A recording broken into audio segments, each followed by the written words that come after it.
Assalamualaikum warahmatullahi wabarakatuh. Perkenalkan, saya Dimas Pratama, NIM 2512006. Perkenalkan, nama saya Ahmad Awaniseta Pratama, NIM 2512011. Kami dari kelompok 1 ingin mempresentasikan hasil mini project kami yang berjudul Sistem Antrian Berbasis C++ dengan mengimplementasikan fungsi CRUD, sorting dan searching. Alasan kami membuat video ini karena di era digital saat ini, proses dan pelayanan dituntut untuk berjalan cepat, akurat, dan terstruktur. Namun, pada praktiknya, banyak sistem pemesanan masih dilakukan secara manual, sehingga berpotensi menimbulkan kesalahan pencatatan dan antrian yang tidak efisien. Oleh karena itu, pada video ini, kami akan mempresentasikan sebuah sistem antrian pemesanan yang telah dibuat oleh kami. Meminta jenis pesan ini gak? Iya, wah. Yang pertama, saya akan menjelaskan flowchartnya terlebih dahulu. Yang pertama adalah mulai. Flowchart diawali dengan simbol mulai yang menandakan program mulai dijalankan. Setelah itu, program akan menampilkan menu utama. Di sini, seluruh menu akan ditampilkan agar user dapat melihat menu apa saja yang tersedia di program kali ini. Setelah itu, user akan disuruh memilih menu. Yang pertama adalah tambah pesanan, yang kedua sortir menu, yang ketiga lihat antrian. Jika user tidak memilih salah satu dari menu pilihan tersebut, akan keluar menu pilihan tidak ada. Jika user memilih tambahan pesanan, pertama user akan diminta menginput data pesanan terlebih dahulu, yaitu meminta input nama pelanggan, meminta jumlah menu yang dipesan, dan meminta jenis pesanan apa. Setelah itu akan masuk ke proses validasi. Di situ user disuruh memvalidasi apakah pesanan yang dimasukkan sudah benar. Jika benar, akan langsung masuk ke antrian. Sedangkan jika validasinya tidak, user akan disuruh memperbaiki pesanan. Jika user tidak memperbaiki pesanan akan dibatalkan. Sedangkan jika user memperbaiki pesanan, user akan diminta memasukkan kembali pesanannya tersebut. Setelah itu menuju ke proses validasi lagi dan lanjut ke antrian. Jika di proses antrian ada pesanan yang lain, maka user akan mengantri terlebih dahulu, baru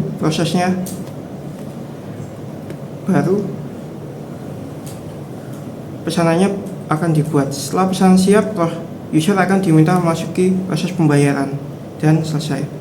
Sedangkan jika user memilih menu kedua, yaitu sortir menu, di situ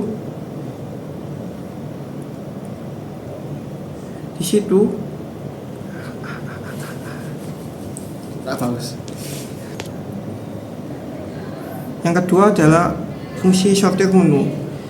Jika user memilih sortir menu, di sini user akan diminta menginput harga minimum dan harga maksimum yang sebagai ketentuan sortirnya.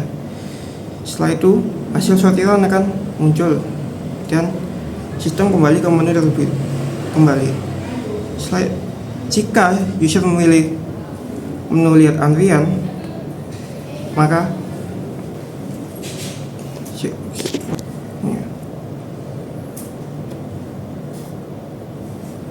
yang ketiga, jika user memilih menu lihat antrian, maka user akan disuruh memilih dari dua pilihan, yaitu cari berdasarkan ID atau tampilkan semua. Jika user memilih tampilkan semua, di situ semua pesanan yang akan muncul. Sedangkan jika user mencari pesanan berdasarkan ID, di situ user disuruh memasukkan ID pesanan. Setelah itu akan ditampilkan hasil pencarian, yaitu nama, menu, jenis, dan status pesanan. Selesai. Di sini saya akan menjelaskan demonstrasi dari kode kita. Pertama kita membuka VS Code, lalu kita run kode kita. Pada tampilan awal di sini kita akan ditampilkan daftar menu yang sudah kita masukkan ke dalam database. Di sini misalnya saya hanya membawa uang 20.000 dan saya hanya ingin melihat menu yang harganya 20.000. Kita bisa memilih opsi 3, yaitu sortir menu berdasarkan harga. Misal harga minimum 5.000 dan harga maksimum 20. Di sini akan ditampilkan hasil sortiran menu. Berikutnya adalah menambahkan pesanan. Kita ketik 1. Sekarang nama saya Dimas. Masukkan jumlah pesan satu saja. Pilih ID menu. Kita akan memilih mie ayam 18.000. Kan makan di tempat. Kalau di pesanan kita menu berbagi menu, kita akan coba berbagi menu dengan jumlah menu yang dipesan. Saya tidak jadi memesan makanan, misal saya akan memesan minuman saja, itu es teh 6 dan bawa pulang. Beli di pesanan ya, pembayaran ya. Satu pesanan sudah kita tambahkan. Berikutnya adalah lihat antrian. Kita tampilkan semua pesanan. Karena saya hanya memasukkan satu pesanan saja, maka yang ditampilkan hanya satu saja. Saya akan menambahkan pesanan lainnya.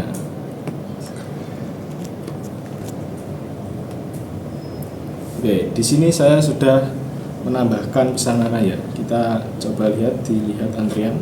Kita klik 2. Tampilkan semua pesanan. Di sini saya sudah menambahkan Dimas, menambahkan Fandi dan Nanta dan menu tersebut. Kemudian saya ingin mencari pesanan. Kita tinggal ketik 2. Masukkan ID pesanan. Misal saya akan mencari nama saya sendiri, yaitu Dimas. Cari dan akan ditampilkan di sini. Di 1 nama Dimas, menu es teh, status selesai. Kembali. Sudah selesai demonstrasi dari kode saya. Nah, di sini saya akan menjelaskan bagian kode yang paling menarik dari kode kita. Kode yang paling menarik adalah bagian struct dan vektor. Pada kode yang paling penting dan menarik dalam sistem ini adalah penggunaan struct dan vektor sebagai inti pengelolaan data. Struct pesanan digunakan untuk menyimpan informasi pesanan secara terstruktur seperti ID pesanan, nama pelanggan, daftar menu, jenis pesanan, dan status pemesanan. Seluruh data pesanan kemudian disimpan dalam sebuah vektor sehingga sistem dapat menambah, mencari, mengurutkan, dan menghapus data secara dinamis. Sekian presentasi dari kelompok kita. Jika ada kurangnya kami mohon maaf. Terima kasih. Wassalamualaikum warahmatullahi wabarakatuh.